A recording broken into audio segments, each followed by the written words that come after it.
Kalau tidak demikian, anak-anaknya adalah anak-anak cemar, itu kata firman Tuhan. Itu bukan membenarkan pernikahan beda agama, tetapi kasusnya adalah dulu dua-dua bukan orang percaya. Nah, tapi satu di antaranya percaya kemudian. Nah, jadi kemana detailnya Bang, orang yang tidak percaya kepada Kristus? Di dalam Ulangan 19 ayat 19 itu, firman Tuhan mengatakan begini, hal-hal yang tertulis, hal-hal yang dinyatakan, itu bagi manusia. Hal-hal yang tidak dinyatakan itu bagi Allah. Jangankan bayi, mereka yang berbaris putih-putih teriak-teriak itu, kita tidak boleh mengatakan kamu pasti masuk neraka. Tidak boleh. Ya, apalagi yang masih bayi. Karena itu ada zona yang kita sebut dengan zona diskresi Allah, keputusan Allah. Nah, jadi memang di Alkitab tidak eksplisit disebutkan ayat itu. Hanya saja memang yang dinyatakan kepada kita itu bagian kita. Spesifik kepada bayi orang tidak percaya kemana dia pergi, Alkitab tidak pernah menjelaskan itu secara gamblang atau detail, tidak. Tetapi bayi orang percaya jelas kemana. Yang tidak percaya itu nanti kita menuntut diskresi daripada Allah atau hak prerogatif daripada Allah itu sendiri. Karena bayi ini tidak bisa menolak untuk percaya dan tidak bisa memilih untuk percaya. Iya benar. Ibaratnya dia masih di titik nol lah ibaratnya. Iya, nah tetapi bukan berarti dia bukan manusia. Artinya bayi lahir ini bukan berarti dia manusia tidak berdosa. Manusia semua lahir dalam dosa. Raja Daud mengatakan, aku dikandung di dalam dosa. Di dalam rahim ibuku aku dikandung di dalam dosa. Nah seperti itu. Makanya daging tubuh kita ini setelah kita mengenal Kristus kan kita harus lahir baru. Nah seperti itu kan pengertiannya. Bahwa dalam daging ini semua kita akan mati. Dalam daging ini nggak ada yang kekal, ini terbatas semua daging kita ini. Sewaktu-waktu pasti kita akan mati. Nah, tetapi sesuai dengan amanat agung, kebangkitan daging dan hidup yang kekal itu akan kita terima nanti. Ya, seperti itu. Makanya kematian dalam iman Kristen itu dikatakan adalah berbahagia. Ya, Rasul Paulus mengatakan hidup bagi Kristus, mati untung. Kok bisa mati untung? Sementara orang takut sekali mati karena ada siksa-siksaan. Tapi ternyata di dalam Kristus justru dianggap keuntungan dan berbahagia karena kematian kita di dalam daging ini sebagai landasan kita menerima tubuh roh yang kekal itu tadi.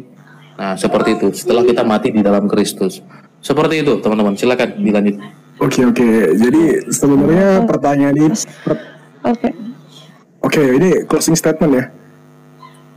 Jadi sebenarnya pertanyaan ini dari kamu. Oke, jadi sebenarnya pertanyaan ini itu untuk menguatkan iman saya sama menambah pengetahuan saya. Yang kedua, ya sebagai teguran juga sih bagi yang di bawah gitu loh. Jadi intinya simpelnya satu, bagi kalian yang udah tahu, ibaratnya udah tahu nih Yesus itu kayak gimana gitu. Tapi kalian masih ngehujat ya udah tahu lah. Endingnya kemana? Gitu aja sih. Thank you ya. Makasih. Abang Vicky, Abang Erben, Kak Haula, Kak Amanda, semuanya. Thank you. Salam. Terima kasih. Aku sekalian juga ya, Amanda. Aku ada kegiatan. Izin juga ya, teman-teman yang lain. Ya, terima kasih banyak. Ya, Bang Habilah, Bang Herben, terima kasih. Tuhan berkati semua, Bang Ali kita. Terima kasih, Tuhan memberkati. Ya, Tuhan berkati semuanya. Amin. Iya, shalom. Untuk semua Pak Herben. Hal-hal mungkin saya punya tambahkan saja. Saya mau tambahkan tentang pertanyaan yang tadi disampaikan oleh siapa? Louis itu. Itu tujuannya ada di Matius 15 ayat 17 sampai dengan 19 karena masalahnya ada di penghujatan. Itu yang dia sampaikan, makanya itu yang mau ditanyakan itu. Dengan Matius 15 ayat 17 sampai dengan 19. Tidak tahukah kamu bahwa segala sesuatu yang masuk ke dalam mulut turun ke dalam perut lalu dibuang di jambang, tetapi apa yang keluar dari mulut berasal dari hati dan itulah yang menajiskan orang. Karena hati itulah yang maksudnya mungkin tadi maunya untuk jelaskan itu tentang semua yang menghujat-hujat itu. Yang kedua itu yang mungkin penjelasan tentang ayat yang dia mau tanya tadi. Yang kedua tuh saya mau minta penjelasan lagi dengan ayat tentang Lazarus dan orang kaya. Itu tujuannya juga tentang yang tadi lagi, siapa yang mati di apa yang sudah dijelaskan untuk Pak Irben dan Jack, Jeki. Terima kasih untuk penjelasan itu. Itu yang kedua.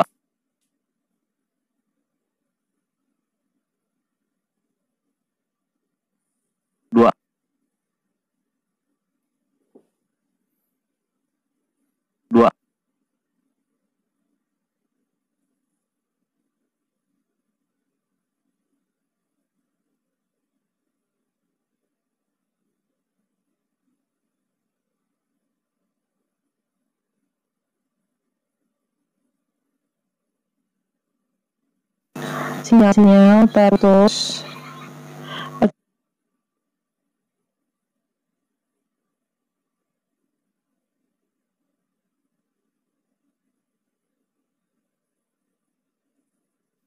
Sinyal terus. Oke.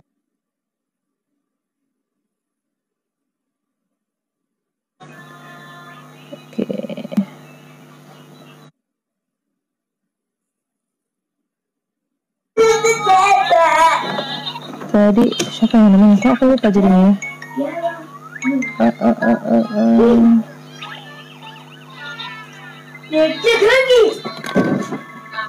Yang mau naik bisa kirim permintaan naik ya. Tadi aku lupa. Iya, sinyalnya tadi ter apa namanya?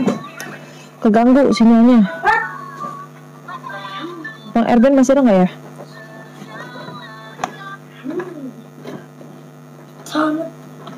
Bang Hawila udah dinaikin lagi ya. Udah.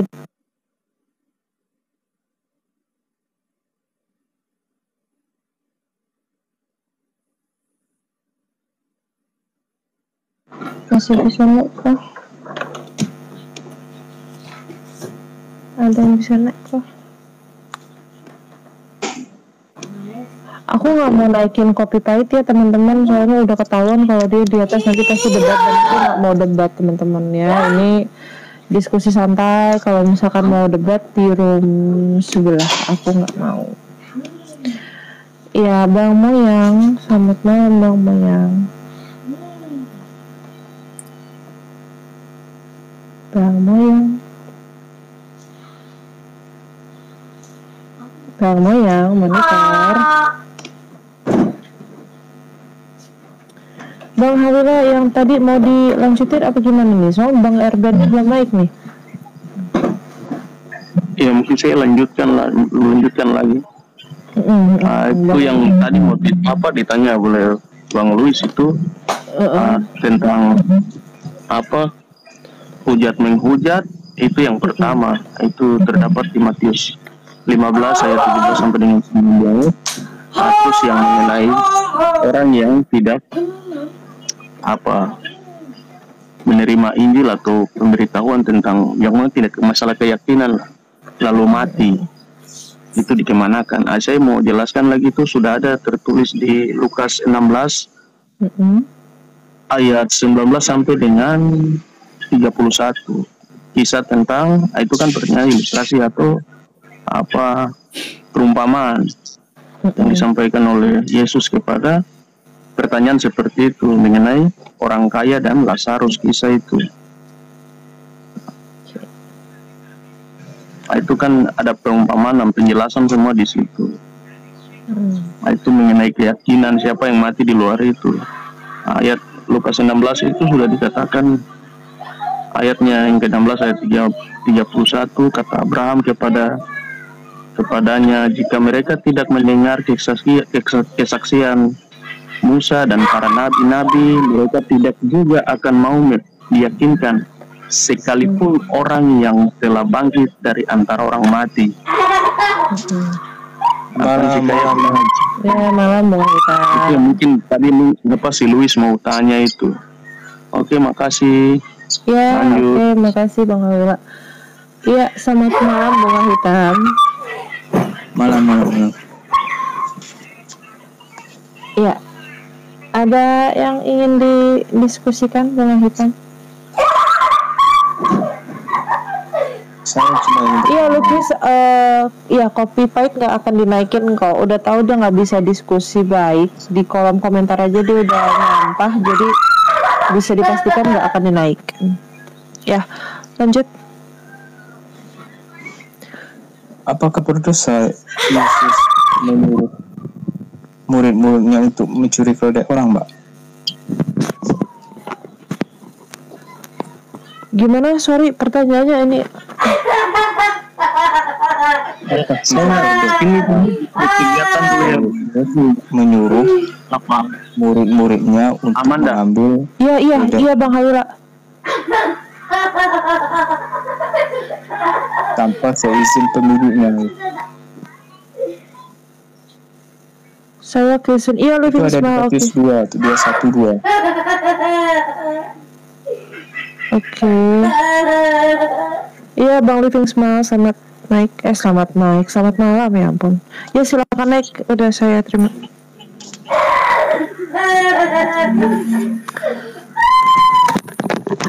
Ya lanjut dulu. Tadi bunga hitam mau nanya tuh. Lanjut dulu, gak apa-apa.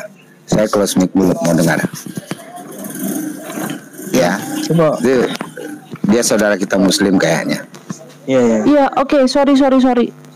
Tadi lepasan. Iya, oke. Selamat malam Bang Living Smile. Nggak bisa di mute ya, soalnya saya host. Oke, I'm sorry dia bacu, saya host nggak bisa di mute. Iya, maksudnya kan tadi bunga hitam ada yang mau ditanyanya tuh. Oke.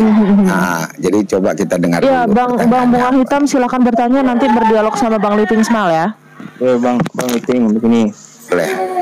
Ya, Di dalam 10 perintah Torah itu kan dilarang untuk mengambil, mencuri. Bang, benar tuh Bang?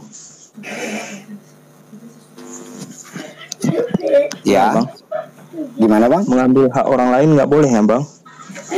Ya. Ya.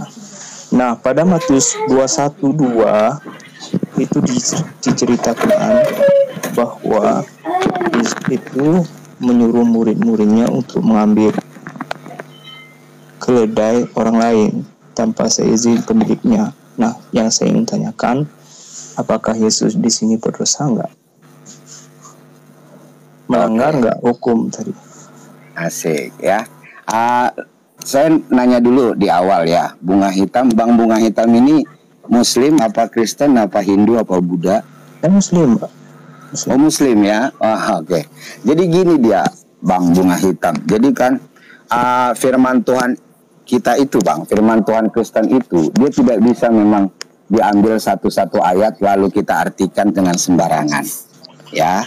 Jadi Abang mengambil ayat dari firman Tuhan ini, lalu Abang mengartikan bahwa memang ya sepertinya Yesus menyuruh murid-muridnya untuk mengambil keledai orang, ya kan? Mencuri keledai orang, kan gitu dia. Ya kan?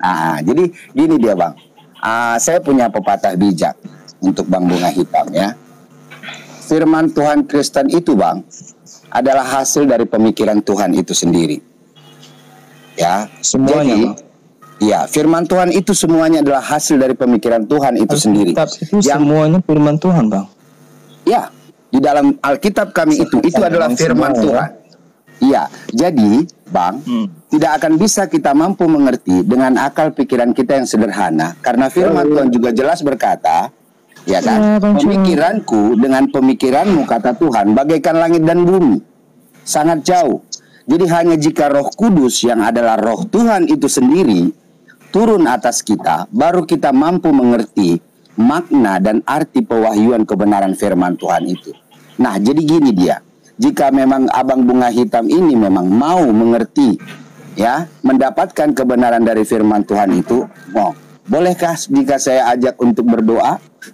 Karena tidak peduli seberapa hebat saya menjelaskannya kepada Bang Bunga Hitam, Abang tidak akan bisa mengerti jika bukan karena Roh Kudus. Karena menjadi Kristen memang adalah kasih karunia. Saya Muslim itu Bang, nggak usah lah didoakan Bang. Nah, kemarin ada namanya Ungke, dia Islam, dia berkenan didoakan. Jadi gini dia. Jadi kalau seperti itu dia, sebentar.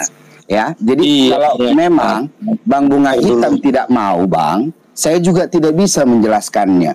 Karena memang saya tahu, Abang juga nanti saya menjelaskannya sebegitu ini bersama Abang. Kalau bukan Roh Kudus yang menjelaskan sama Abang, nggak akan bisa. Gitu dia, Bang. Ya, jadi gini, Bang Living, ya. Bang Living, kita tanya dulu buat Bunga Hitam. Kamu kan kesini bertanya. Ya, kamu bertanya betul-betul tulus bertanya ingin belajar atau ada udang di balik batu nih? Soalnya biasanya nih awal-awalnya yang kayak, nah kan keluar sendiri kan? Nah, jadi terbukti ya teman-teman. Jadi itulah dia, Mbak. Itulah. Saya mau kasih trik untuk semua kita kawan-kawan yang ada di sini. Nanti boleh juga. Saya mengundang kawan-kawan, nanti boleh menonton video saya. Iya, Bang Living, saya sudah tahu dengan moda-modanya seperti mereka itu. Jadi mereka itu bertanya bukan betul-betul untuk belajar, bukan. Tapi ingin mencemooh. Ya, betul. Jadi awalnya bertanya ingin memojokkan, ujung-ujungnya antara bertakiyah atau menghina. Itu dia. Jadi gini dia host. Jadi makanya saya bilang saya punya pepatah bijak dan ini saya ciptakan sendiri memang. Mustahil kita memberitahu kepada seekor lalat akan manisnya madu.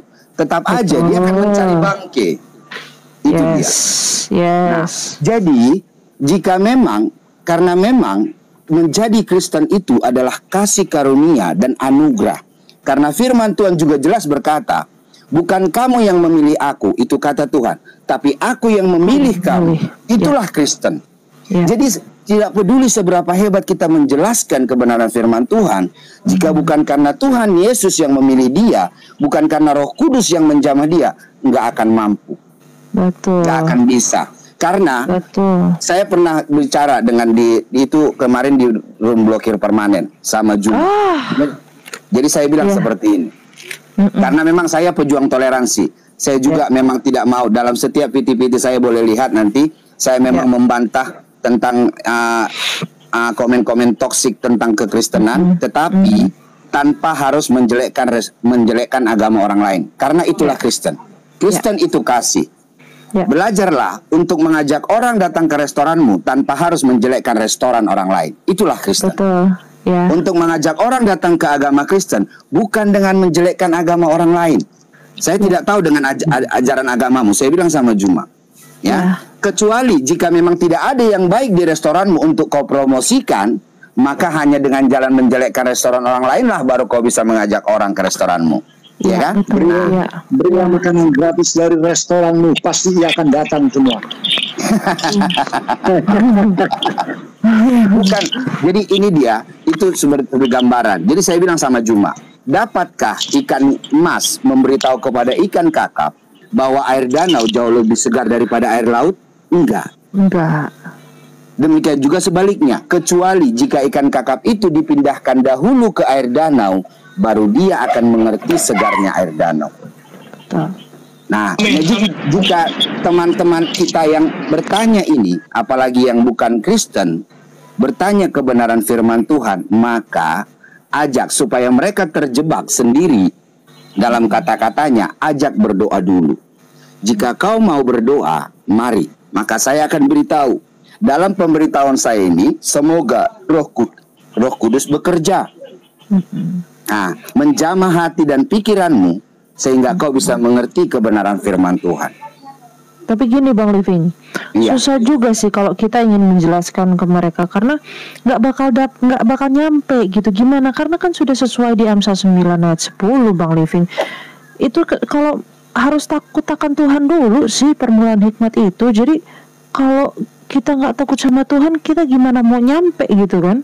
Jadi makanya kita mau menjelaskan sampai berbusa, tapi kalau emang mereka nggak ada takut akan Tuhan, kita nggak bakal nyampe apa yang kita jelaskan ke mereka tuh nggak bakal masuk gitu loh. Nah itu dia, makanya tidak akan mampu mereka memahami kebenaran firman Tuhan. Karena kan kita tahu sendiri, kita pun Kristen ini, karena kita punya Roh Kudus, makanya kita mengerti kebenaran firman Tuhan itu.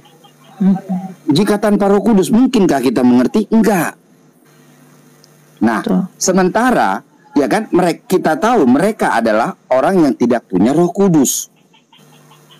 Gitu dia. Jadi supaya mereka memang bisa, semoga, ya saya bilang sama Juma, kalau kau mau, ya, kau kan dari tadi mengutip ayat, gayamu kan selalu gaya lama. Dan ini saya buat pepatah untuk dia. Gayamu itu gaya lama dan sangat mudah ditebak. Mencomot ayat, mengartikan sekehendak jidat, merasa paling paham padahal masih awam. Gitu dia. Jadi jangan seperti katak dalam tempurung. Ya, kau merasa lebih paham tentang isi rumah orang lain daripada orang itu sendiri. Masa akan sih kau merasa lebih paham tentang kekristenan dan firman Tuhan Kristen daripada yang kami orang Kristen? Kan aneh. Saya bilang, oh mungkin karena kau memang tidak tahu. Oh, nah itulah karena jadi orang bodoh itu orang yang merasa dirinya paling pintar. Itulah orang bodoh yang sebenarnya. Seperti ucapan barusan. Ya, tambahan sedikit dari ucapan Bapak kami Living. Kalau mereka mengenal ketidakmustahilan tapi ditelan lagi, begini kisah. Sudah diludahkan tapi ditelan. Kalau Kristen memang dia tiada mustahil, ya tiada mustahil. Ya, amin, amin. Jadi tidak ada yang tidak mungkin di hadapan manusia yang percaya Kristus. Kalau mereka di sebelah kan, dia percaya Tuhan itu tidak mustahil. Tapi ada tapinya. Itu yang memberatkan mereka untuk percaya kepada Kristus karena tiada mustahil. Begitu kan Bang Living? Siap. Iya, ada pemakan dikit ya, Amanda. Iya Bang Tri, ya silakan Bang Tri. Supaya mereka tahu ya, mereka tuh gimana ya. Tapi saya berterima kasih ya, Bro Living Smile itu memberikan siap abangku. Supaya kita tahu posisi mereka tuh kayak apa. Itu benar saya setuju banget ya. Nah, saya mau straight to the point aja mengenai ayat yang mereka permasalahkan. Nah, ayat firman Tuhan itu adalah firman Tuhan, Tuhan Yesus sendiri. Ya, jadi saya bisa buktikan bahwa yang mereka lakukan itu fitnah. Nah, dia memfitnah kepada Tuhan Yesus. Memang ada ayat berkata begini, fitnah melawan anak manusia itu diampuni. Iya. Tapi ingat, orang ini satu step lagi dia akan menghujat Roh Kudus. Kalau dia menghujat Roh Kudus, dia tidak akan ada pengampunan. Akan ngeri. Ya ngeri. Nah, menghujat Roh itu mirip dengan pada kalau kita baca satu perikop ya, waktu Tuhan Yesus ketemu dengan orang-orang Farisi ahli Taurat. Nah, Tuhan Yesus lagi menyembuhkan orang. Ya, menyembuhkan orang ya. Apa mereka katakan kepada Tuhan Yesus? Bahwa dia menyembuhkan dan mengusir setan dengan menggunakan kuasa Beelzebul. Itu penghujatan. Makanya di closing ayat itu Tuhan Yesus berkata, melawan anak manusia akan diampuni sekarang dan yang akan datang.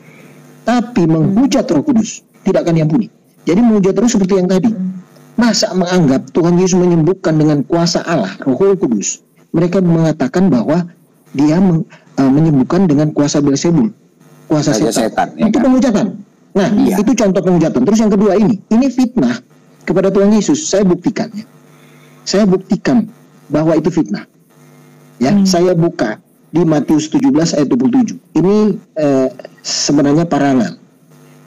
Tetapi supaya jangan kita menjadi batu sandungan bagi mereka, pergilah memancing ke danau. Dan ikan pertama yang kau pancing, ya, sebentar, sampai hilang lagi, bentar ya.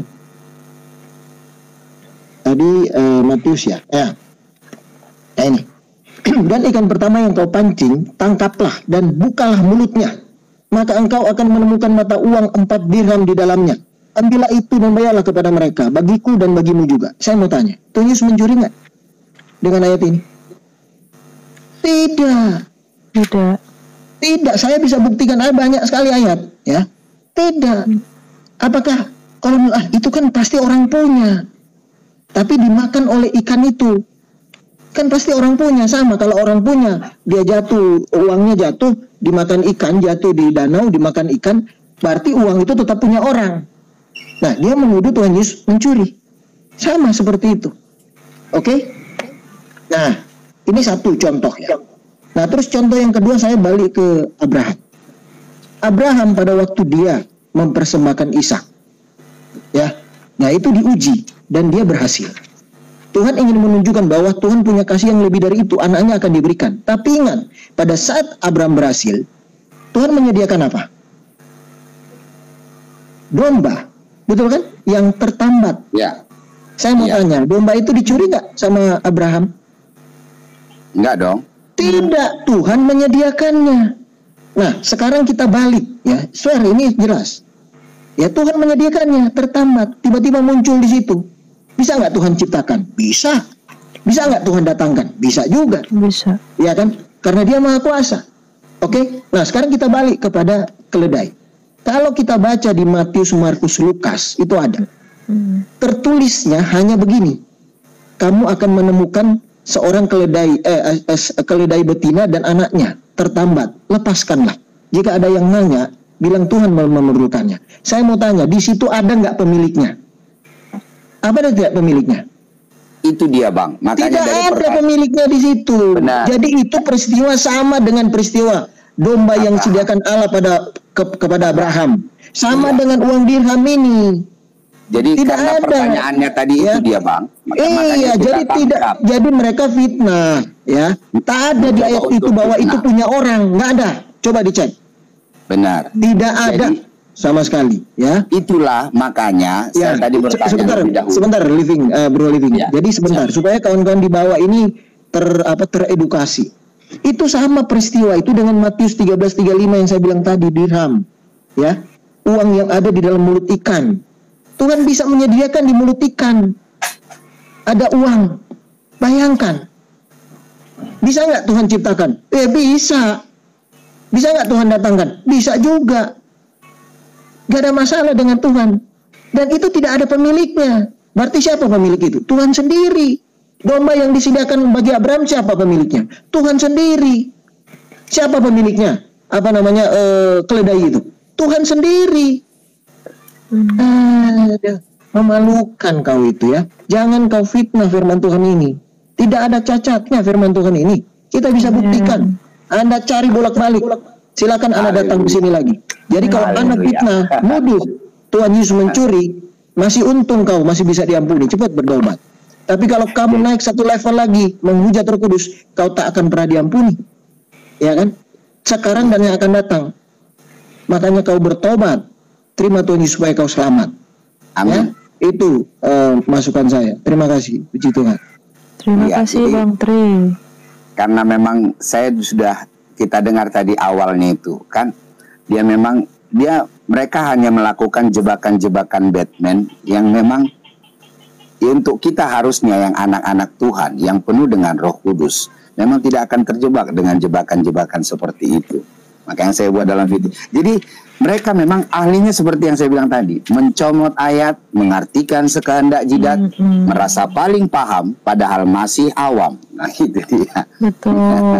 Iya, jadi mereka hanya ambil aja, ya kan? Lalu mereka artikan belok kiri, belok kanan, ya kan? Nggak pula dia artikan belok ke atas, ya kan? Kalau belok ke atas masih asik. Ini enggak, belok kiri ya belok kanan, belok ke bawah pula, ya kan? Nah itu dia. Jadi makanya ini untuk semua saudara-saudaraku yang ada di sini. Mari kita yang mengambil posisi di teritori yang memang sangat riskan ini. Ya, kita juga tahu. Sama Juma saya bilang sama dia, kau jangan pernah bangga jika kau bisa menang di pertandingan yang tidak adil. Ya, kalau kau bisa menang di pertandingan yang tidak adil, itu jangan bangga. Karena kita bisa lihat faktanya, saya bilang. Kau bisa mengutip ayat dari firman Tuhan kami Kristen, lalu kau artikan sekehendak jidatmu, ya kami sering diabaikan. It's okay, karena kami Kristen penuh kasih. Tapi coba nanti ada orang mengambil ayat dari kitabmu, lalu mengartikannya sekehendak jidatnya. Maka kau akan demo berjilid-jilid, ya kan? Belingsakan luar biasa seperti kebakaran jenggot. Nah, sekarang kita fair play. Kau tutup kitabmu, saya tutup kitab saya. Yuk, kita bicara. Jangan kau ambil-ambil ayat firman Tuhan yang kau nggak mengerti. Dan kau semakin mempertontonkan kekonyolanmu. Sama seperti saya bilang, kan? Jadi di mana kok bisa Tuhan Yesus jadi Tuhan? Itu kan rumus yang mereka ciptakan. Itulah rumus-rumus yang mereka ciptakan. 1 ditambah 1 ditambah 1 adalah 3. Ya, coba kau kalikan. Tapi anak TK memang nggak belajar perkalian karena otaknya memang tak sanggup memahaminya. Dia bilang, coba kau kalikan 1 kali 1 kali 1, berapa hasilnya? Ya kan? Tapi itu sekarang kau bilang lagi, kalau 1 kali 3 berapa bang? Ya kan sama aja. Jadi habis rumus 1 kau dipatahkan, kau buat lagi rumus baru. Itulah namanya bocah usil. Ya kan? Jadi makanya bukan bocah usil. Ada satu bocah lagi labil. yang Bro Livin bilang apa? Bocah labil. Oh ya benar. Iya labil. Iya benar labil. Bocah labil, bocah Iya, labil, benar. bocah labil apa? Sudah bocah labil tersesat lagi. Kan? Iya, Iya, benar, jadi makanya benar. saya bilang, jadi sebelum kau dinobatkan jadi orang terkoplak, ya kan, binter aneh, ya kan, abad ini, ya cukup, perdalam saja agamamu, hormati agama orang lain. Ya kan, banyak di VT saya itu kan banyak. Oh ini karena belum jumpa sama Bang Zuma nih, kan gitu. Nah, kita sangat mudah mematahkannya, tapi yaitu semua karena kasih karunia Tuhan, dan semua jika kita memang memiliki hikmat yang dari Tuhan. Karena Tuhan Yesus kita itu, dia adalah sumber segala hikmat dan pengetahuan yang memang tak akan pernah mungkin tersaingi, apalagi terkalahkan. Amin, puji Tuhan. Yes. Iya. Jadi tidak akan pernah bisa. Makanya jebakan-jebakan level rendahan seperti itu gak akan bisa kita terjebak. Nah jadi kita jangan pernah mau mengumbar kebenaran firman Tuhan itu kepada orang-orang yang memang mereka bertanya bukan karena rindu kebenaran firman Tuhan, tetapi hanya memang mencemooh. Nah, mau kita belajar bisa kita satukan gunung ke laut pun, memang tetap aja memang dia nggak akan bisa ngerti. Tapi kalau dia rindu, dia akan mau berdoa. Oke. Aku hanya kasih saran sama sahabat-sahabat kita ya yang berseberangan itu kan. Karena kalau saya renungkan, mereka masih muda-muda semua, belum memahami arti sakitnya rumah tangga. Jadi sebelum mereka mengungkap apa yang mereka mau, pelajari dulu. Karena kenapa kawan-kawan yang seberang, di dalam rumah tangga itulah nanti kau tahu arti dari perbedaan. Begitu perlunya kita sebagai manusia untuk saling menghormati dan menghargai. Sebelum sampai ke sana, kamu kawan-kawan muda-muda, pelajari dulu agamamu, baru kau mau agama orang lain. Karena kenapa? Sayang sekali kalau kamu sudah berumah tangga, sudah terlambat kalau belum ada penyesalan itu. Ya teman-teman, karena kita hidup di negeri ini perlu banget perbedaan itu. Kenapa? Karena saling menghargai dan menghormati, kita bisa berdampingan di dalam rumah tangga masing-masing. Begitu sahabat-sahabat. Ya sahabat. Oke, terima kasih Bang Supri. Bang Rich, dari tadi diam aja nih Bang Rich.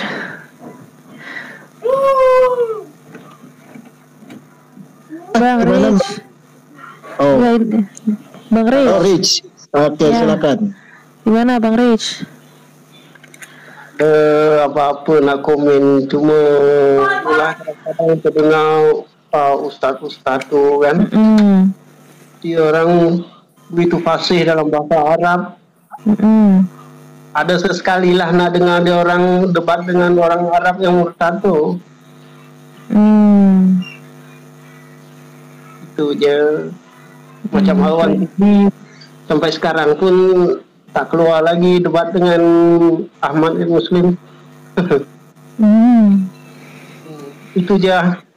Oke, terima kasih Bang Rich.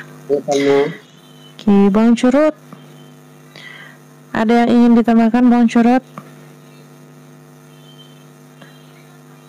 Bang Curut dari tadi 2 kali loh di koma, langsung di mute mic-nya Bang Curut. Oke, saya izin pamit untuk saudara-saudaraku semua dan host. Terima kasih banyak udah memberikan Terima saya kasih Bang Levi. kesempatan. Ya, sama-sama kita berdoa, sama-sama kita maju terus untuk menyatakan kemuliaan Tuhan. Amin. Ya, sebelum memulai komal, saran saya berdoa. agar Roh Kudus memberikan hikmat dan kebijaksanaan. Dan jangan pernah mau jika ada pendebat-pendebat ya yang Muslim atau saudara kita Muslim yang ingin berdebat, jangan pernah dilayani.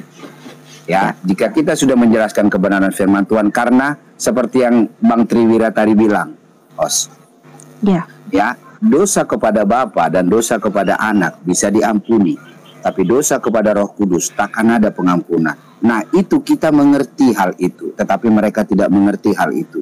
Dan sangat nanti pertanggungjawabannya akan sangat berat jika, ya karena ini host kan sudah pastinya pengikutnya sudah banyak, yang like juga sudah banyak, pastinya biarlah lewat Komal ini nama Tuhan dipermuliakan.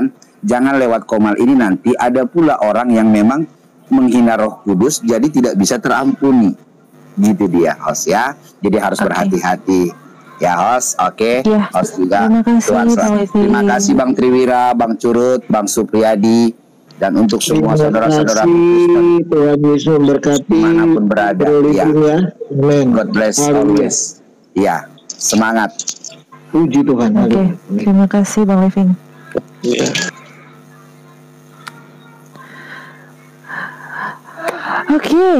Ada yang ingin bertanya? Ada yang ingin bertanya?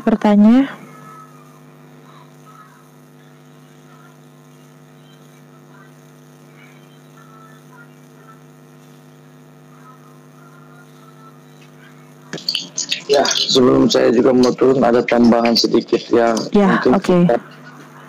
Antara kita berdua pasti sudah fix ya dengan ini.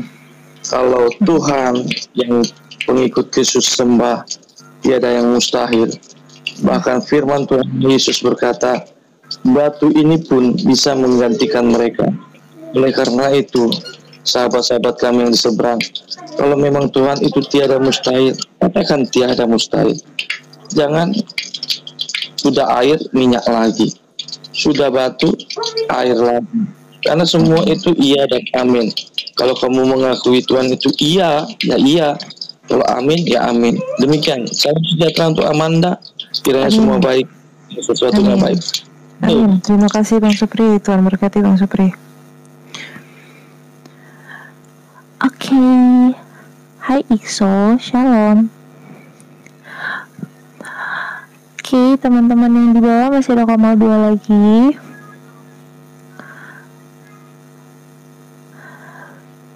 Ada yang naik, ada yang ingin memberi pertanyaan.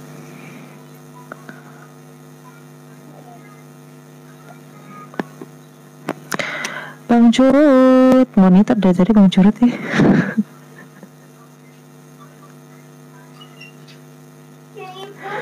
Ini gak ada yang ingin tanya-tanya lagi nih? Ya bro, ya sis. Nah dari tadi Bang Curut kemana aja, kok diem aja? Ke ruang tenang tadi saya. Oh, ke ruang tenang. Ya gimana Bang Curut, tadi yang apa yang kita bahas, ada yang ingin ditanggapi, tambahan mungkin? Ya kalau berdasarkan hikmat kitab suci, semuanya udah benar. Nggak ada yang perlu dipertanyakan atau dibantah. Saya setuju itu. Jadi memang buat mereka yang masih di luar sana untuk memahami kitab suci kita ini agak sulit memang. Karena ketidakpercayaan. Itu aja sih penyebabnya. Oke. Ada 80 orang di room ini. Ada yang naik. Komalnya masih 3 loh. Ada 03 loh. Iya, ini coba diundang kalian tuh. Yang mau bertanya-tanya, yang apa ya, yang serius lah, yang bermodus. Iya, kita diskusi ya, ingat apa namanya, diskusi santai ya nama roomnya ya. Ya, Manjaan Mbak Amanda. Ya, shalom. Shalom Pak Triwira dan Bang Curut. Nih Mbak Amanda sama Pak Triwira, saya mau tanya saja ya. Tadi kan di live chat itu si Kopi Pahit kan bilang Tuhan berkeluarga gitu katanya. Terus terus kan saya jawab, ya Tuhan berkeluarga, kita adalah keluarga keluarga kerajaan Allah gitu kan. Terus dia nanya sensusnya kapan gitu. Nah saya jawab, nama kita tertulis di kitab kehidupan ketika kita menerima Yesus sebagai Tuhan dan Juru Selamat. Ya tentunya kita juga mengikuti firman Tuhan ya. Nah saya minta sama Pak Triwira ini ya untuk menjelaskan bahwa memang benar kita ini keluarga kerajaan Allah. Kita adalah satu keluarga dengan Allah gitu. Makanya di dalam kekristenan itu benar-benar saya merasakan sebagai keluarga Allah ini, saya merasakan hal yang sangat luar biasa gitu loh. Karena memang ruh kita itu kan dari Allah gitu ya. Jadi Allah pun ingin selalu dekat dengan kita, dan Allah menghendaki kita juga selalu dekat dengan Dia.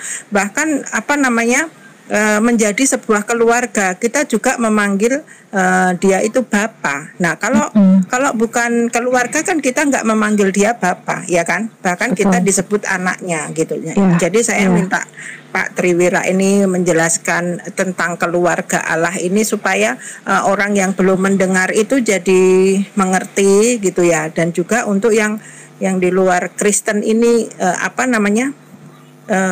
mengerti juga gitu ya, meskipun mereka mungkin sulit gitu ya, tapi memang kita adalah keluarga kerajaan Allah gitu. Kita anak Allah, makanya kita harus mengikuti aturan-aturan kerajaan Allah, bukan mengikuti aturan-aturan kita sendiri. Ya, mohon penjelasannya ya Pak Triwira. Terima kasih. Saya menyimak.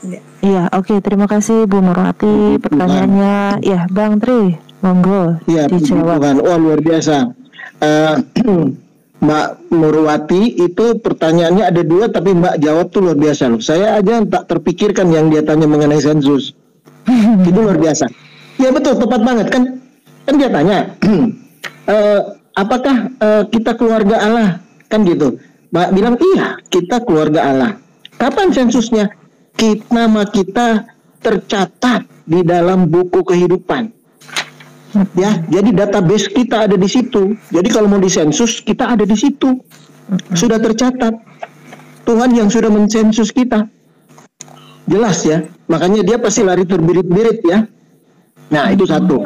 Terus yang kedua, itu sebenarnya hikmat loh. Jadi Mbak Muwarti itu diberikan hikmat oleh Tuhan secara secara cepat, instan bisa menjawab itu. Tidak semua orang bisa jawab itu. Nah, kalau begitu pasti apa?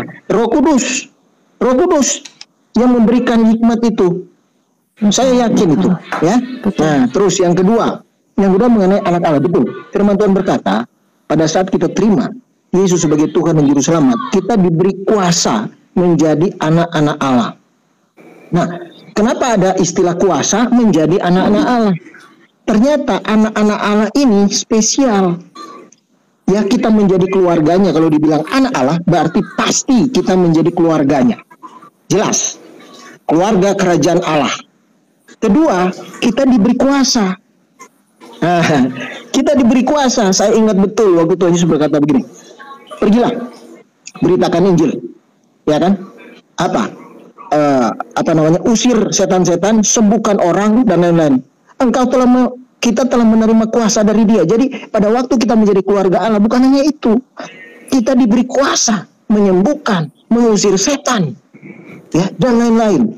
Nah, itulah keistimewaan anak-anak Allah yang menjadi keluarga Allah. Itu luar biasa, ya. Bukan hanya itu, banyak sekali. Tuhan Yesus berkata apa? Dia lebih dulu mengasihi kita, ya kan? Nah, berarti kasih agape itu, ya, misalnya contoh, saya mengasihi Mbak Amanda. Apa benar manusia sanggup? Oh enggak, sebenarnya Tuhan yang lebih dulu mengasihi kita sehingga kita mengasihi Dia. Kan betul ya? Nah, berarti kasih itu dari Dia. Kasihnya apa? Kasih yang murni itu, kasih agape. Ada di dalam kita. Luar biasa ya. Orang yang tidak menerima Yesus sebagai Tuhan dan Juru Selamat, Punya nggak dia kasih agape itu? Nggak punya. Pasti tidak punya. Tidak punya. Kenapa? Karena begini. Firman Tuhan berkata bahwa Yesus ini adalah yang akan membaptis kita dengan Roh Kudus. Nah, jadi orang yang tidak menerima Yesus sebagai Tuhan Juru Selamat, bisa nggak dia dibaptis Roh Kudus? Nggak mungkin. Karena yang membaptis Roh Kudus adalah apa? Yesus. Oke? Nah, kalau orang tidak punya Roh Kudus, punya nggak dia kasih agape itu? Nggak punya. Nggak punya. Tidak akan punya. Ya kan? Makanya benar yang dikatakan oleh Bro Living tadi. Ya, si Seth itu mau menerangkan firman Tuhan. Seakan-akan dia punya kasih. Padahal dia tidak pernah diurapi oleh Roh Kudus. Kenapa nggak pernah diurapi oleh Roh Kudus? Nggak mungkin. Kenapa? Dia aja menghujat Tuhan Yesus kok. Menolak dan menghujatnya. Mana mungkin Tuhan Yesus membaptis dia dengan Roh Kudus? Tidak mungkin. Berarti apa yang dia sampaikan, dia ajarkan, itu pasti keluar dari kesesatannya. Itu sangat jelas. Bukan dituntun oleh Roh Kudus. Siapa yang menuntun dia? Kalau tidak diurapi Roh Kudus, cuma dua. Dia tidak diurapi Roh Kudus, atau dia dikendalikan oleh roh setan. Berarti bapaknya dia berarti setan. Nah, apa yang dia katakan berarti dari setan. Pendusta sejak mulanya. Pembohong. Berarti yang dia katakan pasti bohong dan dusta. Kenapa? Karena memang dia tidak ada Roh Kudus, tidak ada kasih agape. Bukan menjadi keluarga Allah seperti kita yang diberi kuasa.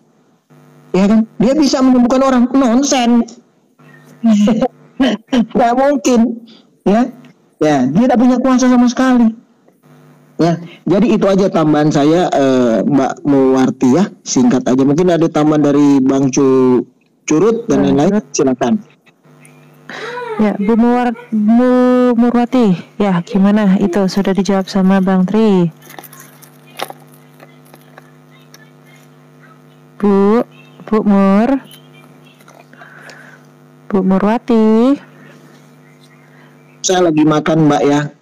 Iya silakan Bang Tri, Iya, iya. Bu Mur. Piye iki? Bu Mur. Adakah orangnya?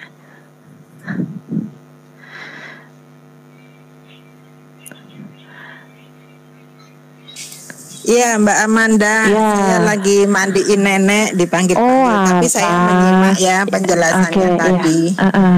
Iya, gimana? Sudah cukup mungkin penjelasan dari Bang Tri? Ya. Saya saya sudah mengerti ya, sudah paham betul. Dan bahkan saya merasa bangga dan sukacita sekali bahwa saya ini masuk di dalam daftar anggota keluarga kerajaan Allah gitu ya. Karena itu benar-benar hal yang spesial ya. Bahkan Tuhan Yesus sendiri sudah berkata, aku pergi untuk menyediakan tempat bagimu gitu. Jadi ini memang makanya kita orang Kristen itu pulang sewaktu-waktu itu tidak masalah, ya kan Mbak Amanda, karena memang Bapak kita itu menyediakan tempat bagi kita. Seperti saya di sini ya, saya punya majikan ya, kalau anaknya mau pulang dari Amerika atau dari mana gitu ya, kamarnya dibersihin, diganti spraynya ya gitu.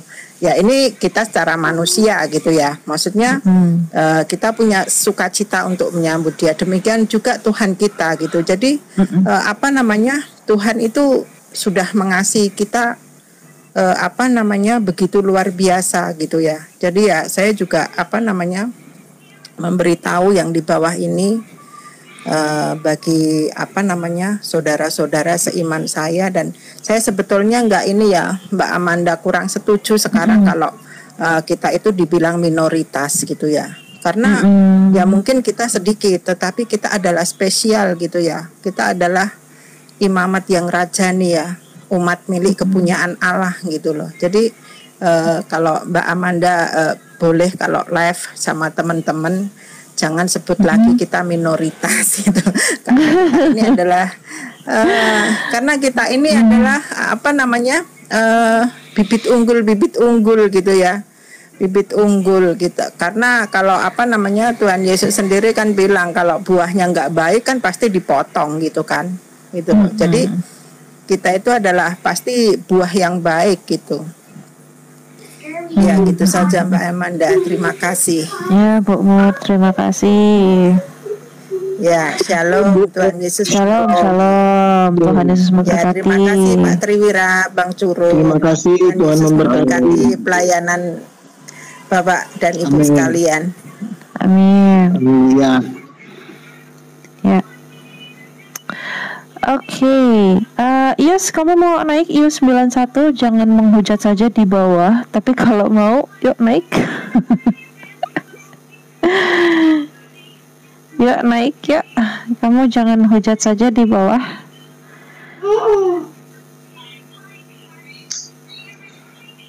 Nggak baik itu menghujat.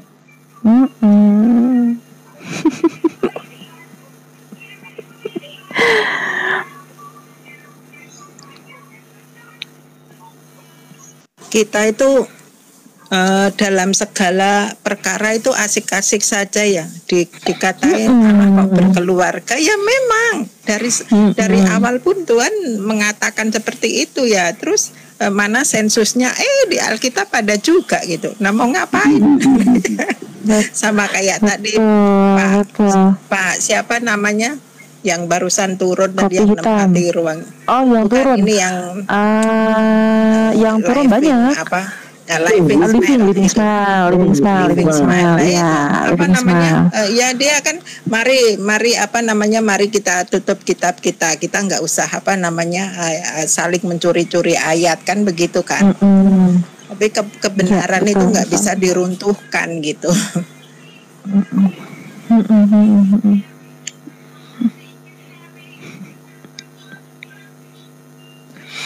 Ya Bang Curut, ada yang ingin disampaikan Bang Curut?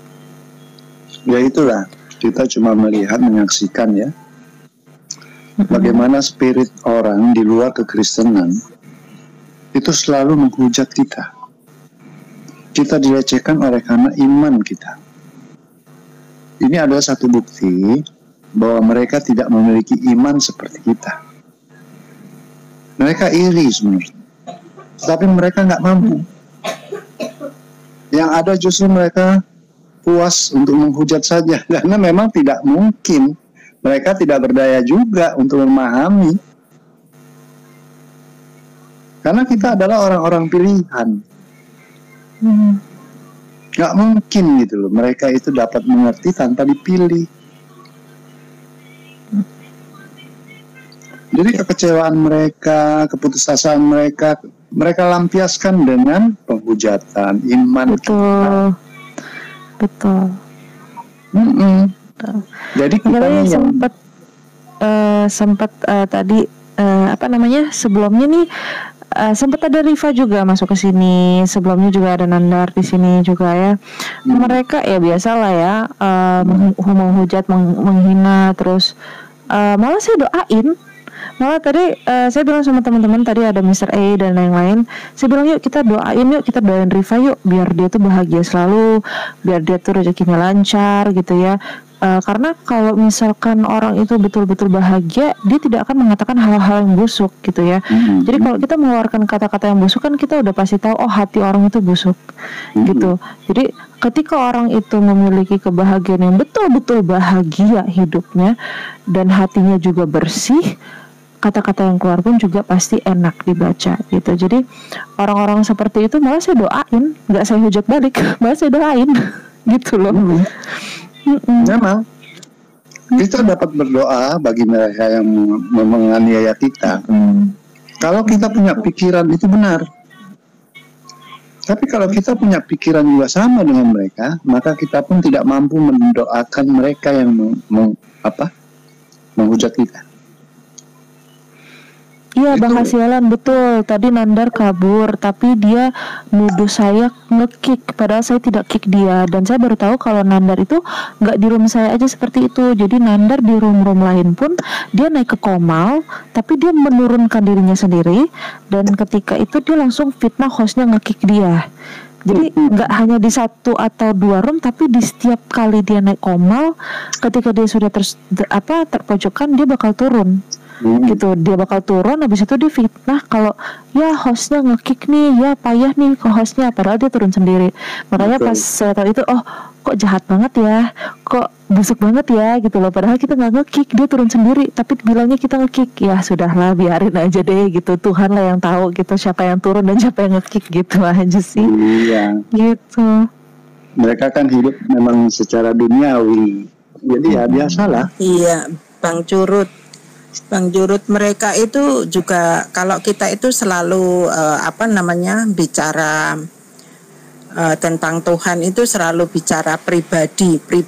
Kita seringkali menyebut ya pribadi Tuhan gitu ya.